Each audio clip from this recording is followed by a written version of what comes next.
स्वागत है आपका 4TV न्यूज पर। मैं हूं आपके साथ जो सिंह। बुलेटिन की शुरुआत करते हैं। हल्द्वानी में सांसद अजय भट्ट ने गौला पुल और अंतर्राष्ट्रीय स्टेडियम का स्थलीय निरीक्षण किया। पिछले साल बरसात में हुए नुकसान को देखते हुए सुरक्षात्मक कार्यों की समीक्षा की गई। सांसद ने बताया कि करीब 1 अरब की लागत से इन स्थानों पर काम चल रहे हैं। बरसात के खतरे को देखते हुए सिंचाई विभाग को बोल्डर लगाने और NHAI को निर्माण कार्य जल्द पूरा करने के निर्देश दिए गए हैं। वहीं अजय भट्ट ने कहा कि सुरक्षा कार्य बरसात के बाद भी जारी रहेंगे।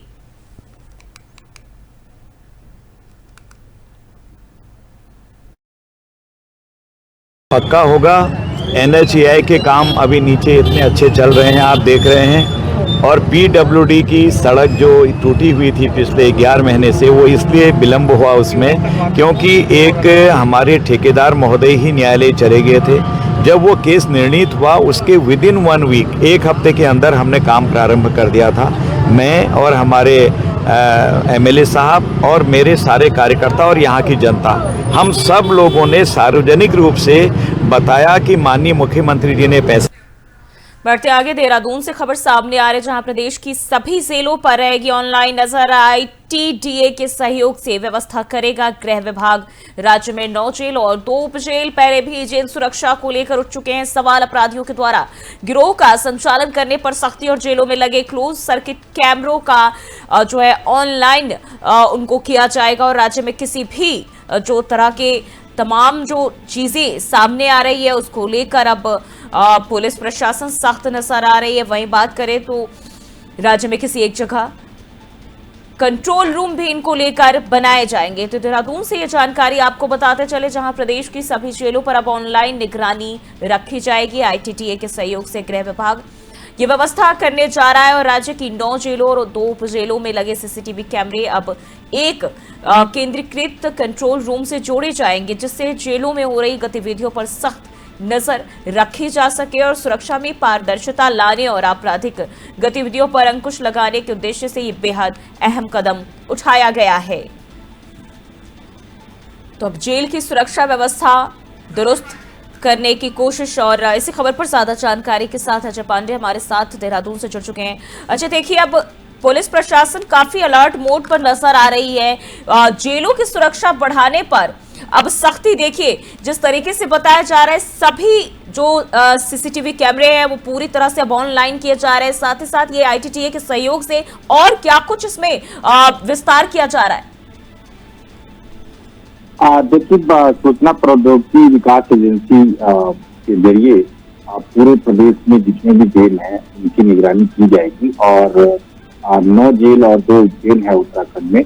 और कोशिश यही रहेगी कि पल पल की जो जानकारी है, पल पल की जो तस्वीरें हैं वो एक जगह पर देखी जा सके। और ऐसे में अपराधियों पर नियंत्रण कैसे किया जाए, क्योंकि अक्सर कई मामले देखने को मिले हैं जिनमें जेल से ही लोगों को धमकाने और डराने की खबर आई है। और उनको यहाँ से तमाम जो गिरोह है वो संचालित किए जाने की खबरें आती रही हैं। तो ऐसे में अब एक नए तरह का प्रयोग यहाँ पर उत्तराखंड में किया जा रहा है। और इसके जरिए कोशिश यही रहेगी कि सभी 9 जेल और जो 2 उप जेल है यानी उप कारागार है, उन सभी जगहों पर, तमाम जगहों पर CCTV कैमरे लगाए जाए। हालांकि पहले भी ये कैमरे लगे हुए हैं, लेकिन उनकी जो मॉनिटरिंग है वो व्यवस्थित तरीके से नहीं हो पाती है। अभी तक जितने कैमरे लगे हुए हैं उन कैमरों की मॉनिटरिंग जेल प्रशासन के जरिए ही की जाती रही है। लेकिन अब व्यवस्थित तरीके से कोशिश की जा रही है कि जो सूचना प्रौद्योगिकी संस्थान है वहाँ से एक ऐसा विकसित सिस्टम तैयार किया जाए जिसके जरिए एक जगह पर बैठ करके सभी जेलों की निगरानी की जाए। और उसके बाद समय समय पर जो प्रशासनिक अधिकारी हैं वो अपने तहत जो कार्रवाई करते हैं वो करते रहे, लेकिन जो मॉनिटरिंग की प्रक्रिया है वो एक जगह पर। जी ठीक है, अगर हम बात करते हैं जो अपराधी, ऐसा बताया जा रहा है कि अंदर से जो गिरोह चलाते हैं जेल में होते हुए भी बाहर अपने गैंग को सक्रिय रखते हैं, इन पर लगाम लगाने की कोशिश है। कितना सुधार इससे हो पाएगा? देखिए, सबसे महत्वपूर्ण बात यह है कि जब एक जगह से उसकी निगरानी की जाएगी और मॉनिटरिंग जब होती रहेगी तो किस अपराधी से कौन सा व्यक्ति मिलने जा रहा है, और खास तौर पर उन अपराधियों को जो कुख्यात हैं उनसे जो लोग मिलने जाएंगे उनको मॉनिटर किया जाएगा, उनकी पूरी गतिविधियों की जानकारी एकत्र की जाएगी कि वहां से मिलने के बाद जब वो आते हैं तो वो कहाँ कहाँ जाते हैं और क्या क्या कार्य करते हैं और कौन कौन से व्यक्ति जो है कुख्यात अपराधियों से मिलने जा रहे हैं। तो इससे जाहिर तौर पर एक बड़ा लगाम लगाने की कवायद जरूर होगी, क्योंकि कौन कौन से लोग आ रहे हैं मिलने के लिए, ये रिकॉर्ड भले ही जेल प्रशासन के तहत रहता है, जेल प्रशासन इन रिकॉर्डों को तैयार करके रखता है, लेकिन उस व्यक्ति की पहचान करना, बार बार उसके ऊपर निगाह रखना, ये संभव नहीं हो पाता है। तो ऐसे में अब सक्रिय तौर पर ये पूरा प्रयास किया जा रहा है कि जितने भी लोग आते हैं मिलने के लिए, उनमें से कौन सा व्यक्ति है, क्या वो व्यक्ति खुद अपराधी है जो मिलने आया दूसरे अपराधी से, या बाकी सामान्य व्यक्ति है, और उसके बाद उन अपराधियों से जो कुख्यात अपराधी हैं उनकी कार्यप्रणाली पर और जो मिलने वाले लोग हैं उनके कार्यप्रणाली पर भी पूरी तरह से निगाह रखी जाएगी। तो कुल मिलाकर के ऐसे जो गिरोह का संचालन होता है, उन गिरोहों पर भी नकेल कसने का काम किया जाए। देखिए, जेल की सुरक्षा को लेकर लगातार सवाल उठ रहे होते हैं, न सिर्फ उत्तराखंड, अन्य जगहों पर भी हम देखते हैं। लेकिन अब जब उत्तराखंड में इस तरह की पहल किए जा रहे हैं, कब से शुरू किया जा सकता है? क्योंकि अगर ऐसा होता है तो कहीं ना कहीं लगाम काफी हद तक लग सकती है। देखिए, अब क्योंकि जेल प्रशासन जो है वो गृह विभाग के अंतर्गत होता है और इसकी पूरी निगरानी और पूरे जो संचालन की प्रक्रिया होती है और जवाबदेही होती है वो गृह मंत्रालय के पास होती है। तो गृह मंत्रालय जेल प्रशासन के जो तमाम अधिकारी हैं उनके साथ बैठकें करता है, उनको दिशा निर्देश देता है और गृह मंत्रालय की ओर से आगामी दिनों में जो क्लोज सर्किट कैमरे लगाने की प्रक्रिया है वो की जाएगी और अभी इसको लेकर के रूपरेखा तैयार की जा रही है और जल्द ही इसको अमली जामा पहनाया जाएगा, जिस तरह के गृह विभाग की ओर से जानकारी मिल रही है। तो कुल मिलाकर के जल्द ही उत्तराखंड में एक नई प्रयोग और पहल की जाएगी और अन्य राज्यों के लिए भी एक मिसाल बन सकती है इस तरह की प्रक्रिया, क्योंकि सबसे महत्वपूर्ण ये है कि जेल में सुरक्षा व्यवस्था को कैसे व्यवस्थित किया जाए, जेल में जो लोग मिलने आते हैं उनकी निगरानी कैसे की जाए और जो गिरोहों का संचालन होता है, जो वसूली करते हैं और कुख्यात अपराधी दूसरे लोगों को डराते धमकाते हैं और तमाम अन्य योजनाओं पर वो काम करते हैं, तो उनके योजनाओं पर कैसे लगाम लगाया जाए, कैसे व्यवस्थित तरीके से काम हो, इसको लेकर के अब गृह मंत्रालय की ओर से एक नई पहल की जा रही है और सूचना प्रौद्योगिकी संस्थान की तरफ से एक ऐसा सिस्टम विकसित किया जाएगा जिसके जरिए पूरी निगाह रखी जाएगी और क्लोज जो सर्किट कैमरे हैं उनके जरिए निगरानी रखते हुए ऐसे अपराधियों पर लगाम लगाने की भी कार्रवाई की जाएगी। ठीक है, बने रहिएगा हमारे साथ। अगली खबर पर भी आपका रुख करते हैं। तो जेलों में लगे क्लोज सर्किट कैमरों को अब ऑनलाइन किया जाएगा, जिससे किसी एक जगह से, यानी कि जो कंट्रोल रूम होगा वहां से इस पर निगरानी रखी जाएगी। और बढ़ते हैं आगे, देहरादून से एक और जानकारी आपको बताते चले। एक महीने में केदारनाथ यात्रा से 200 करोड़ का कारोबार। होटल व्यवसाय से बात करें तो 100 करोड़, तो वही हेली सेवा से 35 करोड़ की आय बढ़ी है।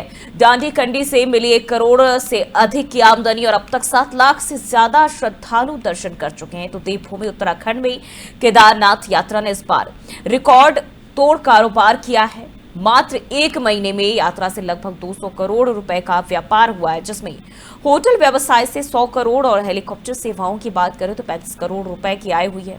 दांडी कंडी जैसी पारंपरिक सेवाओं से भी तकरीबन 1 करोड़ रुपए से ज्यादा की कमाई बताई जा रही है। और 2 मई को बात करें तो कपाट खुलने के बाद अभी तक 7 लाख से अधिक श्रद्धालु बाबा केदार के दर्शन कर चुके हैं और इस यात्रा से स्थानीय लोगों को रोजगार भी बड़े स्तर पर मिल रहा है। यानी कि एक बार फिर केदारनाथ यात्रा में रिकॉर्ड तोड़ जो श्रद्धालु हैं वो पहुंच रहे हैं। और हम देखें तो सरकार भी पहले के मुकाबले अब और भी चाक चौबंद व्यवस्था कर रही है और शायद इसी का नतीजा है कि कह सकते हैं जो श्रद्धालु हैं बड़ी तादाद में यहाँ पहुंच रहे हैं और इस यात्रा से जो राजस्व है वो भी मिल रहा है। और 1 महीनों में ये बड़ा इजाफा देखने को मिला है और 2 मई को कपाट खुला और इसके बाद से अब तक हम बात करें तो 7 लाख श्रद्धालु पहुंच चुके हैं और 1 महीने में 200 करोड़ का कारोबार, जो एक बड़ा राजस्व कह सकते हैं राज्य सरकार के लिए।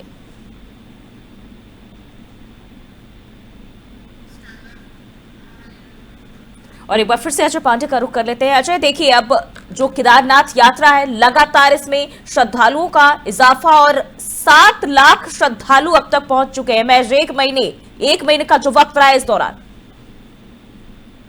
देखिए, चार धाम यात्रा उत्तराखंड की आर्थिकी की रीढ़ है और उत्तराखंड में जो तमाम लोग हैं जो रोजगार चाहते हैं उस यात्रा मार्ग पर, तो वो लोग इंतजार करते हैं कि चार धाम यात्रा का संचालन कब से होगा, किस तरह से होगा और अच्छे तादाद में लोग यहाँ पर आए ताकि उनका व्यापार जो है आगे बढ़े।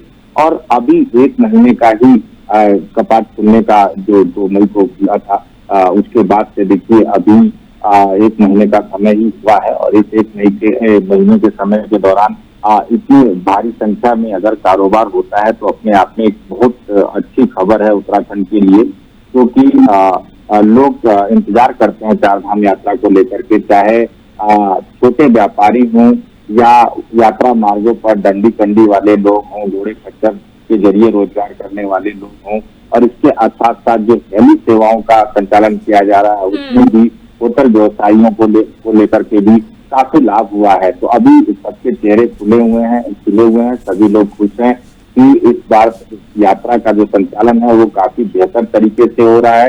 हालांकि बीच में कुछ दिनों तक यात्रा में थोड़ी कमी जरूर आई थी, लेकिन इसके बाद से यात्रा ने फिर एक बार गति पकड़ी है और एक रिकॉर्ड संख्या में तीर्थयात्री भी पहुंच रहे हैं। और इसके साथ साथ जो होटल व्यवसायी हैं और बाकी अन्य लोग हैं जो यात्रा मार्गों पर व्यवसाय चलाते हैं, अपना रोजगार चलाते हैं, उन सभी लोगों के लिए काफी अच्छी खबर यही रही है कि उनका व्यवसाय रोजगार बहुत अच्छे तरीके से चल रहा है। होटलों में इस समय जो बुकिंग की संख्या है वो काफी बढ़ी हुई है, कहीं पर भी जल्दी जगह नहीं मिल पा रहा है। और इसके अलावा जो हेली सेवाएं हैं उसका भी लोग काफी संख्या में लाभ उठाना चाहते हैं। पैदल मार्ग से भी भारी तादाद में लोग आते हैं और ये जो रिकॉर्ड है आपके सामने, ये अपने आप में दर्शाता है, ये बताता है कि प्रदेश सरकार की जो नीतियां रही है, प्रदेश सरकार की ओर से जो आम जनता को जो तीर्थयात्री हैं उनको जो सुविधाएं दी जा रही है उससे भी वो काफी प्रभावित है। बिल्कुल। अच्छा, अगर हम देखें इस यात्रा को लेकर, चार धाम यात्रा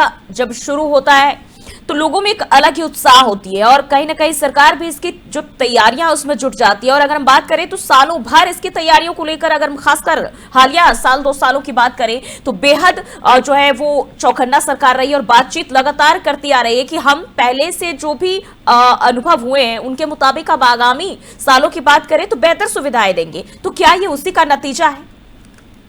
जी हाँ, बिल्कुल। देखिए, चार धाम यात्रा को लेकर के प्रदेश सरकार की ओर से लगातार समन्वय बैठकें होती रही हैं।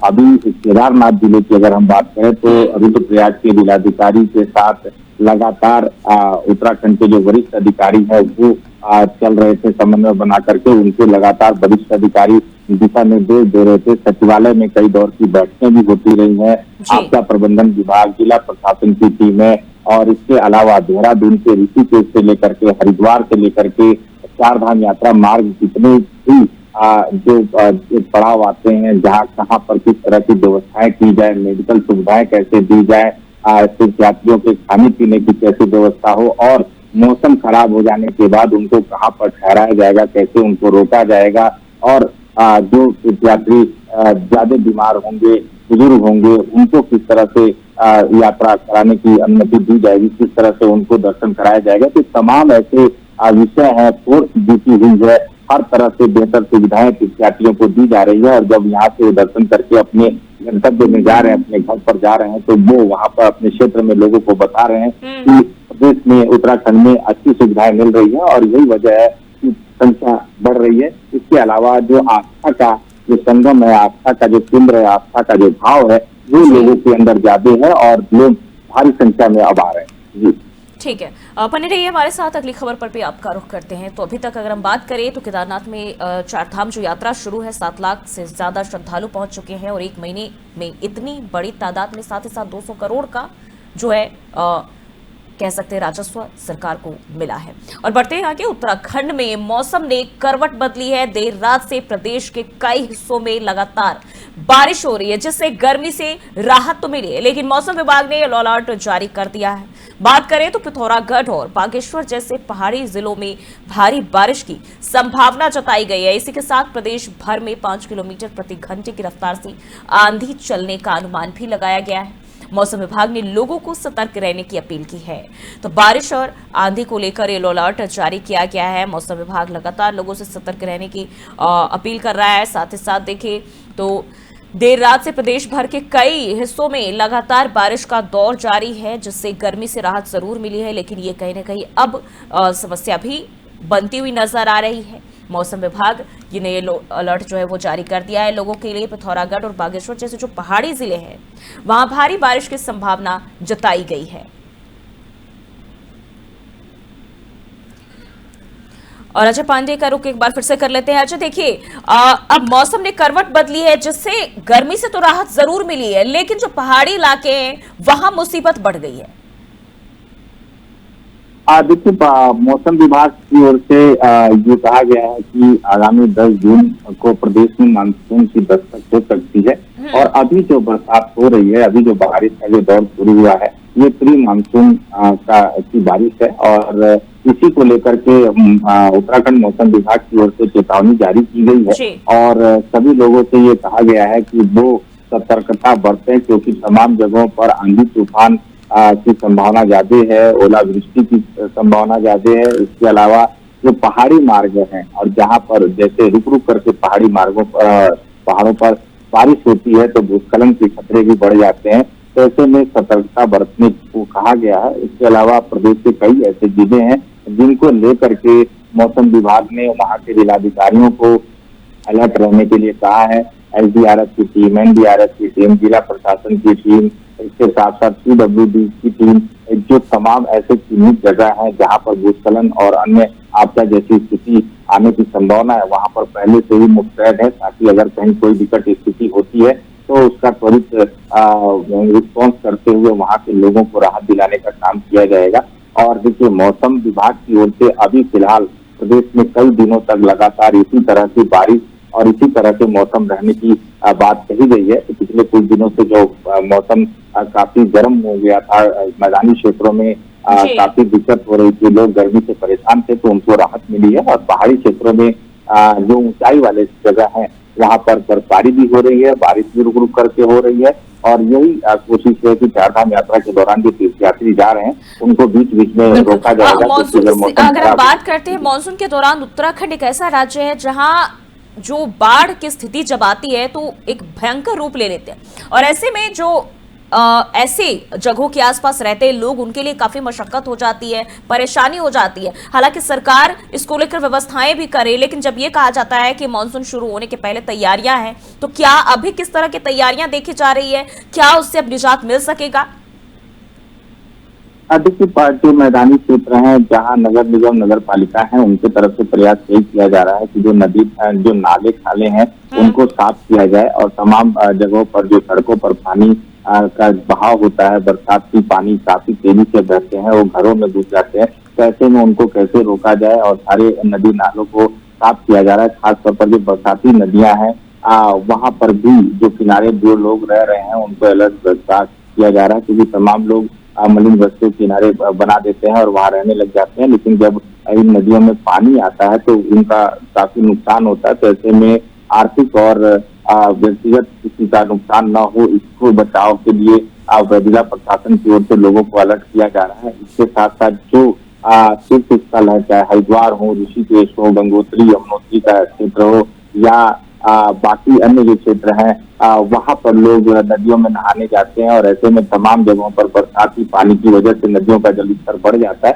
तो वहां पर भी निशान लगाए जा रहे हैं ताकि वो एक स्थान से बाद आगे की तरफ न जाए, क्योंकि वहां पर उनको परेशानी हो सकती है। तो ऐसे में लोगों को अलर्ट भी किया जा रहा है। और इसके साथ साथ मौसम विभाग की ओर से जो चेतावनी जारी की जा रही है और जो बातें कही जा रही है उस पर भी विशेष तौर पर निगाह रखने की बात कही जा रही है। और सभी लोग इस समय अलर्ट मोड में। जी ठीक है, बहुत बहुत शुक्रिया आपका जानकारी साझा करने के लिए। तो अब मौसम ने करवट बदली है, जिससे लोग गर्मी से राहत मिली, तो वहीं दूसरी तरफ मुश्किलें भी बढ़ चुकी हैं।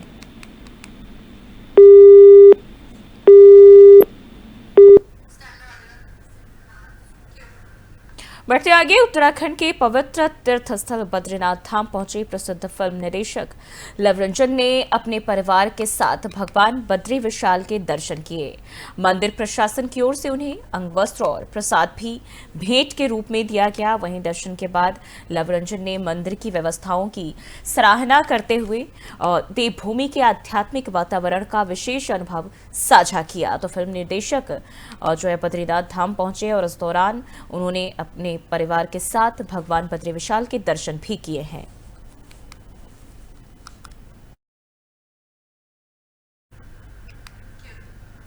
और बढ़ते आगे, हल्द्वानी और मुखानी क्षेत्र में लगातार हो रही चोरी और लूट के साथ चेन स्नेचिंग की वारदातों का नैनीताल पुलिस ने खुलासा किया है। पुलिस ने 5 आरोपियों को गिरफ्तार कर उनके पास से लाखों के जेवर, मोबाइल और बाइक बरामद किए हैं। बता दें कि इन अपराधों के तार उत्तराखंड और उत्तर प्रदेश के शातिर हिस्ट्री शीटर से भी जुड़े हुए मिले हैं और इस कामयाबी पर एसएसपी नैनीताल पीएन मीना ने पुलिस टीम को 2500 का नकद इनाम देने की घोषणा की है। अलग अलग थानों में कुछ नकबजनी घटनाएं हुई और ये नकबजनी घटनाएं इनको अनावरण करने के लिए लंबे समय से हम प्रयासरत थे। इसमें भी हमारी मुखानी हल्द्वानी की टीमों को बड़ी सफलता मिली। इन्होंने 4 चोरों को गिरफ्तार किया है। इनके कब्जे से जो चारों चोरी में जो सामान गया है वो बरामद कर लिया है। इसके साथ ही ये जो 4 चोर हैं, इनमें से 2 उधमसिंह नगर के, 2 बरेली के रहने वाले हैं। इनमें से जो उत्तर प्रदेश के जो अभियुक्त हैं उनके खिलाफ एक के खिलाफ लगभग 20 ज़्यादा मुकदमे और दूसरे के खिलाफ 14 ज़्यादा मुकदमे पंजीकृत हैं। ये इनके खिलाफ आर्म्स एक्ट के, नकबजनी के, गैंगस्टर के मुकदमे हैं और ये दोनों हिस्ट्री सीटर भी हैं। इन्होंने इन 2 लोगों ने बाकी 2 लोगों के साथ मिलकर हल्द्वानी क्षेत्र में अलग अलग थाना क्षेत्र में 4 चोरी घटनाएं की। इन चारों का भी अनावरण किया गया है। इसमें भी मुखानी और हल्द्वानी की टीम को 2,500 रुपये का इनाम दिया गया है। इसके साथ ही एक दूसरा मामला भी आया जिसमें 2 नाबालिग बच्चों के द्वारा अलग अलग थाना क्षेत्र से 2 बाइकें उठाई। उन दोनों नाबालिग बच्चों से वो दोनों बाइकें बरामद कर ली गई है और जो नाबालिग में जो भी प्रावधान है उसके खिलाफ से उनके खिलाफ अलग अलग थानों में कुछ।